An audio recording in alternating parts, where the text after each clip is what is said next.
प्रश्नावली 9.3 का 16वां प्रश्न है और इस अध्याय का अंतिम ये प्रश्न है। एक आकृति हमको दी गई है और इस आकृति में एरिया ऑफ DRC बराबर एरिया ऑफ DPC हमको दिया गया है।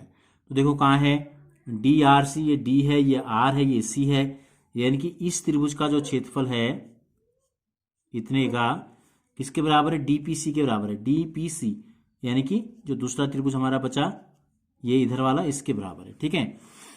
और एरिया ऑफ बीडीपी ये बड़ा त्रिभुज जो है इसका ACR के बराबर है, ARC के बराबर है। तो हमें सिद्ध करना है ABCD और DCPR, ABCD और DCPR एक समांतर कैसे समलंब है। तो समलंब किसे कहते हैं, ऐसा चतुर्भुज जिसकी सम्मुख भुजाओं का एक जोड़ा समांतर होता है। तो अब हम आते हैं जो हमको दिया गया है वहां से हम शुरू करते हैं। हमको दिया है एरिया ऑफ DRC बराबर area of DPC।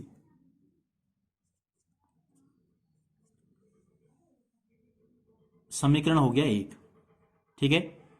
DRC DPC के बराबर हो गया। अब हमें क्या करना है,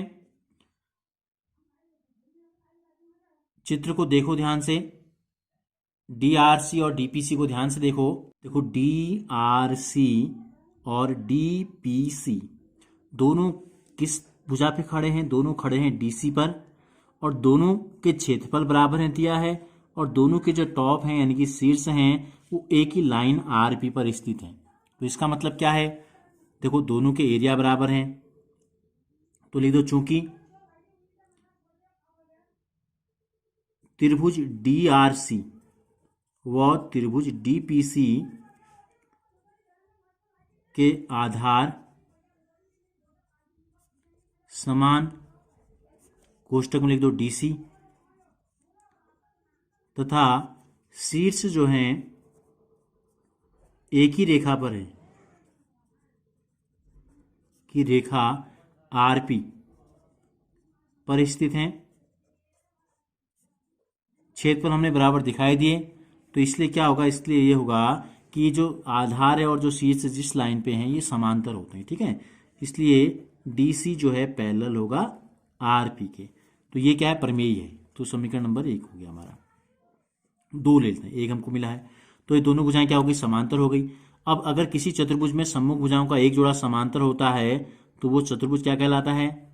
इसलिए चतुर्भुज DCRP एक समलंब चतुर्भुज है। क्यों है, क्योंकि सम्मुख भुजाओं का एक जोड़ा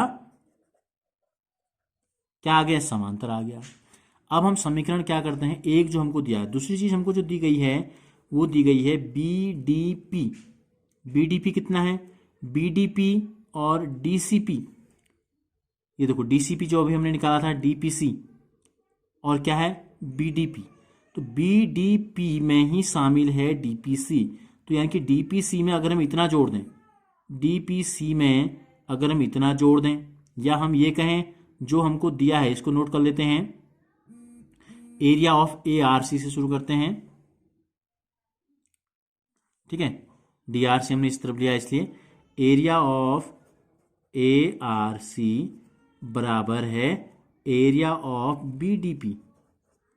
समीकरण नंबर 3 दिया है हमें, ठीक हो गया।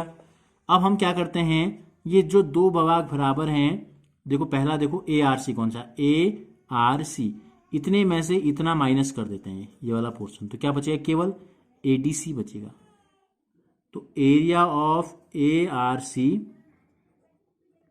माइनस समीकरण 2 3 में से एक को घटाते हैं, एरिया ऑफ DRC। इसी प्रकार area of BDP minus area of DPC, यहां लिख दो समीकरण 3 ऋण समीकरण 1। तो जब हम ARC में से DRC घटाएंगे, ये छायांकित भाग घटा देंगे ACR में से, तो हमको मिलेगा ADC, एरिया ऑफ ADC। इसी प्रकार जब हम BDP में से ये DCP घटा देंगे तो हमको मिलेगा BCD, एरिया ऑफ BDC। तो देखो ADC और BDC में क्या है, दोनों का आधार कॉमन है, क्षेत्रफल दोनों का बराबर पता चल गया, जिस प्रकार हमने समीकरण 2 सिद्ध किया था।